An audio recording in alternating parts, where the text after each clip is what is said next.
सुबह बहुत शांत थी, इतनी शांत कि गीता देवी को लगा जैसे गांव की सांसें भी थम गई हों। उनके कमरे की खिड़की आधी खुली थी। बाहर वही आंगन था, वही पीपल की छाया, लेकिन अब उसमें अपनापन नहीं बचा था। ये वही घर था जिसमें उन्होंने अपनी पूरी जिंदगी लगा दी थी, और आज उसी घर में वे एक बोझ बन चुकी थी। गीता देवी बिस्तर पर बैठी। शरीर अब साथ नहीं देता था, पर मन पूरी तरह जाग चुका था। उन्हें साफ दिख रहा था काजल क्या चाहती है। ये सिर्फ जमीन या घर नहीं था, ये वर्चस्व था, जीत थी, और उस जीत में किसी की सांस भी कुर्बानी बन सकती थी। दरवाजा खुला, काजल अंदर आए। उसके हाथ में दूध का गिलास था, चेहरे पर वही शांति जो किसी गहरी साजिश के बाद आती है।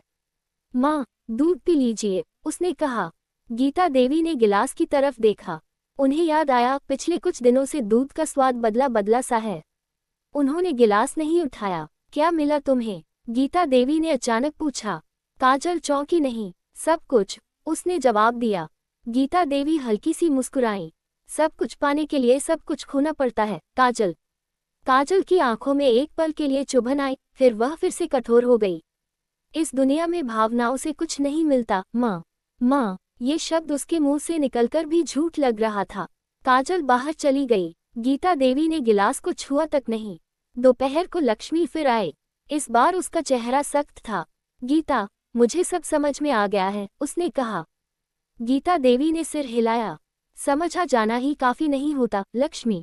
उन्होंने धीरे धीरे अपनी आखिरी ताक जुटाई। अगर कुछ हो जाए तो देव को बता देना कि उसकी मां हार नहीं गई थी, बस थक गई थी। लक्ष्मी की आंखें भर आईं।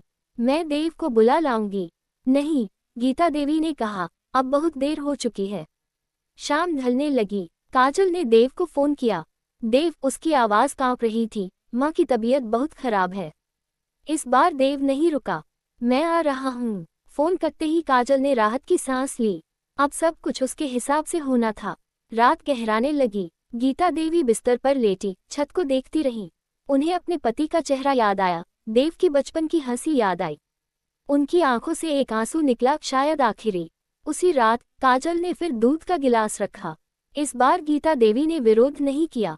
उन्होंने गिलास उठाया, एक पल काजल को देखा और कहा, भगवान करे तुम्हें कभी किसी काजल जैसी बहू न मिले। काजल ने कुछ नहीं कहा। कुछ देर बाद कमरे में सन्नाटा छा गया। सुबह जब सूरज निकला तो गीता देवी की सांसें थम चुकी थीं।